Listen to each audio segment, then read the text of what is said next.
கரூரில் பல்வேறு அம்ச கோரிக்கைகளை வலியுறுத்தி ஓய்வு பெற்ற பள்ளி கல்லூரி ஆசிரியர் நலசங்கம் சார்பில் தர்ணா போராட்டம் நடைபெற்றது. இதில் மத்திய அரசு சந்தா தொகைக்கு விதிக்கப்பட்டுள்ள GST வரியை ரத்து செய்ய வேண்டும் உள்ளிட்ட பல்வேறு கோரிக்கைகளை வலியுறுத்தி பல்வேறு கோஷங்களை எழுப்பி போராட்டத்தில் ஈடுபட்டனர்.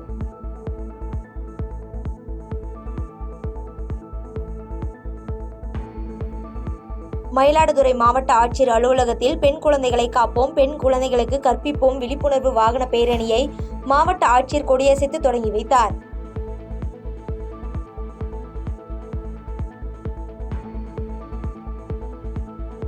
திருவெற்றியூர் விம்கோ பகுதியில் கலைஞர் நூலகத்தை விளையாட்டுத்துறை அமைச்சர் உதயநிதி ஸ்டாலின் திறந்து வைத்து புத்தகங்களை பார்வையிட்டார். அதனைத் தொடர்ந்து திருவெற்றியூர் வெள்ளையன் செட்டியார் மேல்நிலைப் பள்ளியில் 1000க்கும் மேற்பட்ட குடும்பங்களுக்கு வீட்டுமனை பட்டாவை அமைச்சர் உதயநிதி ஸ்டாலின் வழங்கினார்.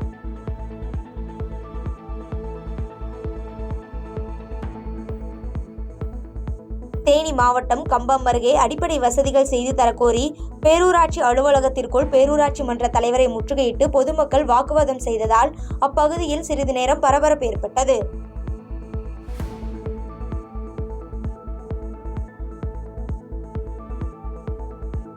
தேனி மாவட்டம் உத்தமபாளையம் பைபாஸில் கல்லூரி மாணவர்கள் சாலை பாதுகாப்பு விழிப்புணர்வு குறித்து துண்டு பிரசுரங்களை வழங்கி விழிப்புணர்வை ஏற்படுத்தினர்.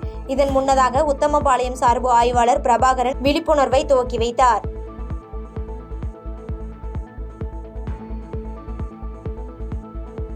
வாணியம்பாடியில் உள்ள தனியார் கல்லூரியில் பெண்களுக்கு எதிரான பாலியல் துன்புறுத்தல் மற்றும் பெண்களுக்கு எதிரான குற்றங்களை தடுப்பதற்கான விழிப்புணர்வு நிகழ்ச்சி நடைபெற்றது. இதில் மாவட்ட ஆட்சியர் மற்றும் மாவட்ட காவல் கண்காணிப்பாளர் பங்கேற்றனர்.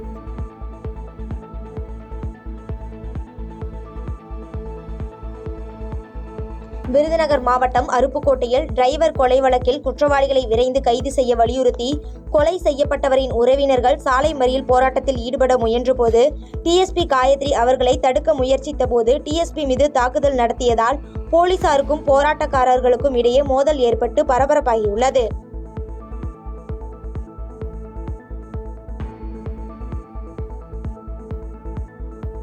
ராசிபுரம் அருகே வாகன சோதனையில் வாகனத்தை நிறுத்தாமல் சென்ற அரசு சத்துணவு பொருட்களை ஏற்றிச் சென்ற லாரியை 2 கிலோமீட்டர் தூரம் வாகன ஆய்வாளர் நித்யா துரத்தி பிடித்துள்ளார்.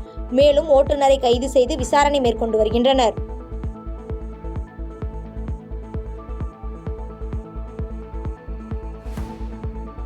குவைத்தில் இருந்து சென்னை வந்த இண்டிகோ ஏர்லைன்ஸ் பயணிகள் விமானம் நடுவானில் பறந்து கொண்டிருந்த போது விமான கழிவறைக்குள் சென்று புகைப்பிடித்த திருவாரூர் பயணியை விமான பாதுகாப்பு அதிகாரிகள் சென்னை விமான நிலைய போலீசில் ஒப்படைத்தனர்.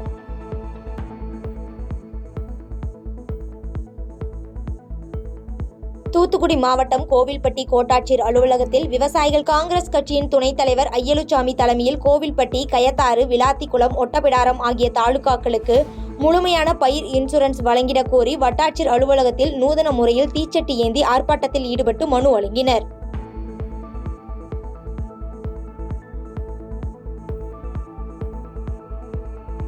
தூத்துக்குடி மாவட்டத்தில் மாவடிப்பண்ணை முத்தாரம்மன் கோவில் கொடை விழாவை முன்னிட்டு கால்நாட்டு விழா நடைபெற்றது. இதில் திரளான பக்தர்கள் கலந்து கொண்டு சுவாமி தரிசனம் செய்தனர்.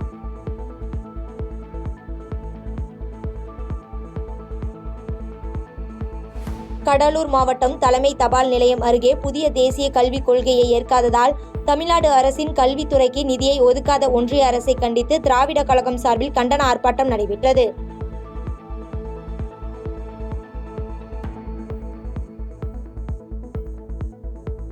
கடலூர் மாவட்டம் சேத்தியாத்தோப்பு MR கிருஷ்ணமூர்த்தி கூட்டுறவு சர்க்கரை ஆலை தினக்கூலி தொழிலாளர்கள் 2வது நாளாக காத்திருப்பு போராட்டத்தில் ஈடுபட்டு வருகின்றனர்.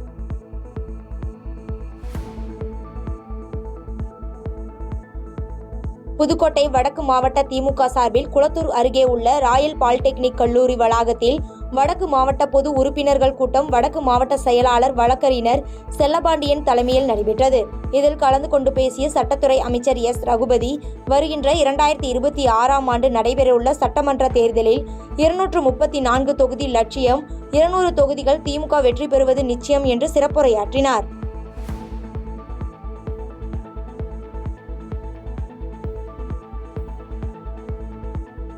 பாதகம் செய்பவரை கண்டால் நாம் பயங்கொள்ளலாகாது பாப்பா, மோதி மிதித்து விடு பாப்பா, அவர் முகத்தில் உமிழ்ந்து விடு பாப்பா. அண்மை செய்திகளை உடனுக்குடன் தெரிந்து கொள்ள இணைந்திருங்கள் இயம்நாடு தொலைக்காட்சியுடன்.